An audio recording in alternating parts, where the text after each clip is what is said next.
Fala galera, sejam muito bem-vindos a mais um Triplo F. Hoje eu vou falar a respeito do novo episódio, do segundo episódio da sexta temporada de Rick and Morty. Então, vamos lá!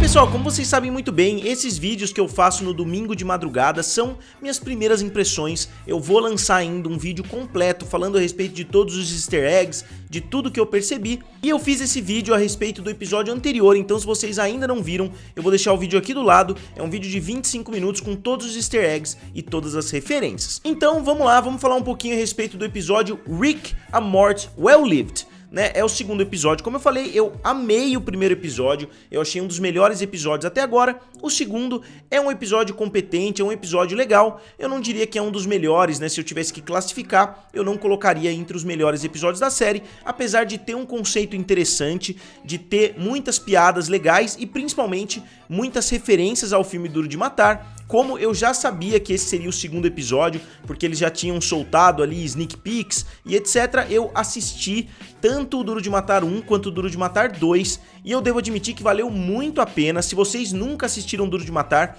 depois de assistir esse episódio, assistam, porque de todas as referências que Rick and Morty fez até hoje, eu diria que essa foi a que mais foi martelada no decorrer de um episódio, porque praticamente todas as cenas da Summer ou são referências a Duro de Matar, ou estão zoando alguma coisa em Duro de Matar. Então é muito legal, não dá nem pra falar que são referências, porque eles basicamente pegaram o esqueleto do filme e colocaram todas essas cenas da Summer girando em torno disso. Inclusive, o vilão parece bastante o Hans Gruber, ele tem uma voz, se eu não me engano, a voz dele foi interpretada pelo Peter Dinklage, que faz Game of Thrones, que é um grande ator. E a referência mais legal que eu falei no vídeo anterior, pra mim, é que Roy é o nome que o John McClane utiliza no filme, quando o Hans Gruber pergunta qual é o nome dele, ele não quer falar o nome dele porque a esposa dele tá em perigo ali no Nakatomi Plaza, então ele fala que o nome dele é Roy.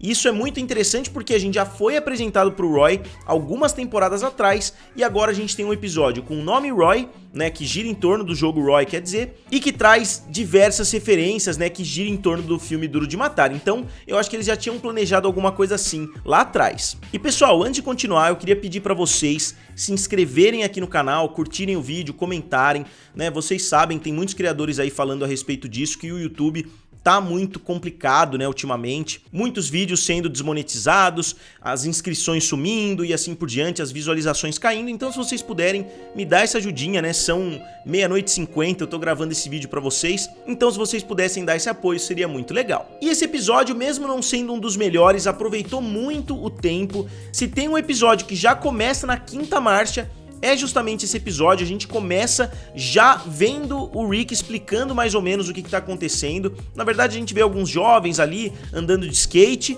e você começa a reparar, todos eles têm a voz do Morty, todos eles têm a voz do Justin Roiland, pelo menos na versão em inglês.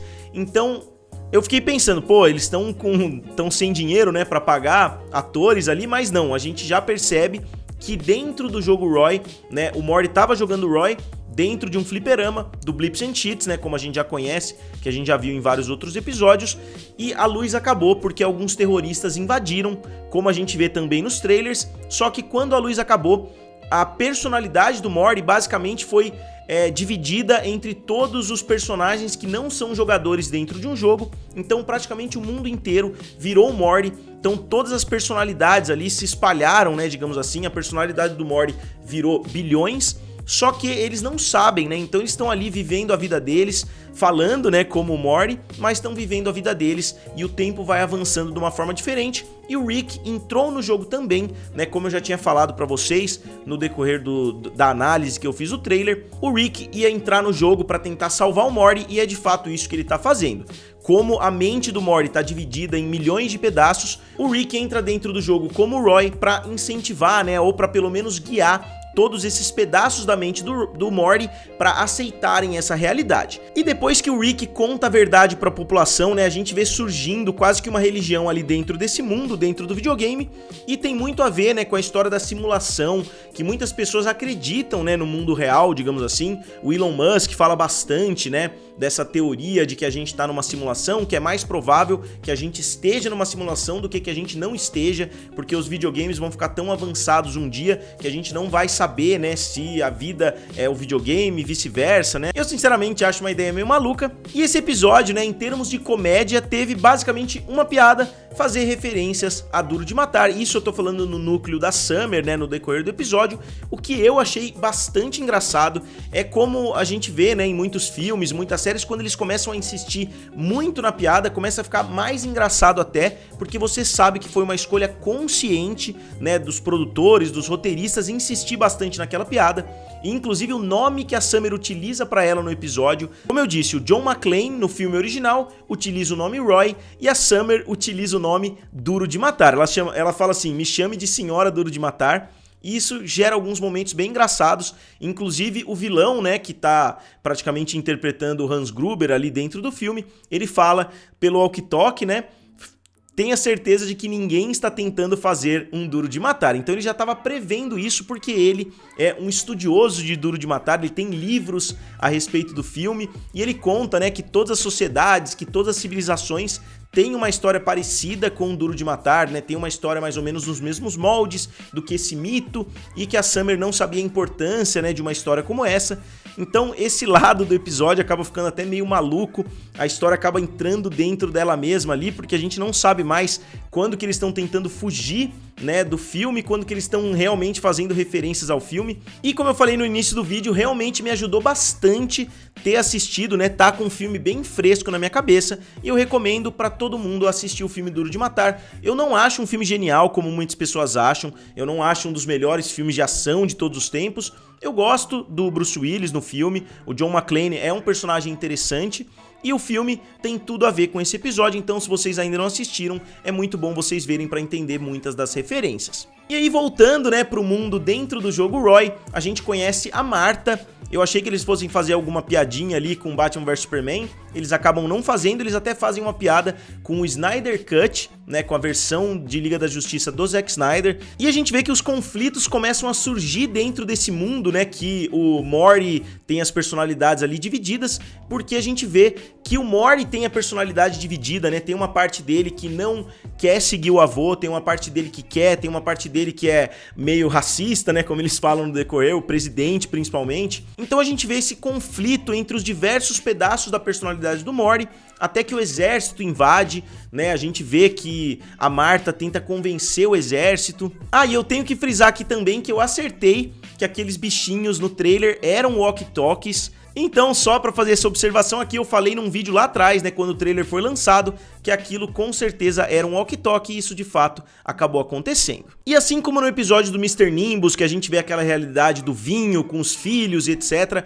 a gente vê que a realidade evolui muito mais rápido, a gente vê mais ou menos isso acontecendo também no mundo do Roy, a gente vê essas personalidades, né, essas pessoas ali dentro do jogo envelhecendo, a gente vê a sociedade entrando ali quase que numa paz, né, porque todo mundo começa a aceitar essa realidade, que eles são, na verdade, parte de um garoto de 14 anos que gosta, né? Aí eles citam várias vezes no decorrer do episódio as coisas que o Morty gosta de fazer trancado no quarto dele, né? Vocês conseguem imaginar o que é. Então esse aspecto do episódio eu achei muito legal, eu acho que eles poderiam ter explorado isso ainda mais, eles poderiam ter... Só que aí talvez ficasse muito parecido, né? Como eu falei com o episódio do Mr. Nimbus, só que eu acho que eles poderiam ter explorado ainda mais esse conceito. E o melhor momento do episódio, na minha opinião, é quando o vilão tá explicando o seu plano, ele tá dizendo assim, ah, porque nós vamos fazer isso, porque nós vamos fazer aquilo, né? Ele tá explicando mais ou menos o que acontece no filme Duro de Matar, e aí a Summer simplesmente aparece gritando Duro de Matar, atirando com 2 armas e acaba acertando ele ali, quer dizer, é uma subversão completa das expectativas, né? A gente achou